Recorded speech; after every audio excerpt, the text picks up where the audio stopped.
திருவண்ணாமலையில் சுடுநீரால் அபிஷேகம் செய்யும் அதிசய சிவன் கோவில் ஒன்று உள்ளது. திருவண்ணாமலை மாவட்டம் தேவிகாபுரம் என்ற ஊர்ல இந்த திருக்கோவில் அமைந்துள்ளது.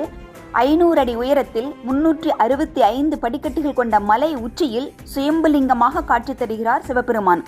கனககிரீஸ்வரர் என போற்றப்படும் இவருக்கு சுடுநீரில் மட்டுமே அபிஷேகம் செய்யப்படுகிறது. அபிஷேகம் செய்யப்பட்ட சுடுநீரை பக்தர்களுக்கு பிரசாதமாக வழங்குகின்றனர். இந்த அருட்பிரசாதம் தீராத பல வியாதிகளை குணப்படுத்துகிறது என நம்பப்படுகிறது. இங்கு தாயார் பெரியநாயகி அம்மனாக வீற்றிருக்கிறார். ஒரே கருவறையில் எங்கும் இல்லாதபடிக்கு அதிசயமாக 2 லிங்கங்கள் உள்ளன. சக்தி பீடங்களில் இதுவும் ஒன்றாக கருதப்படுகிறது.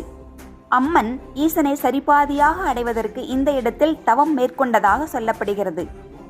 வேடன் ஒருவன் கிழங்கிற்காக பூமியை தோண்ட அங்கிருந்து இரத்தம் வந்ததாகவும், மேலும் தோண்டிய இடத்தில் லிங்கம் கிடைத்ததாகவும், அதிலிருந்து வந்த இரத்தத்தை நிறுத்துவதற்காகவே பசுனை தடவி சுடுநீர் ஊற்றியதாகவும் செவிவழி வந்த கதையாக சொல்லப்படுகிறது.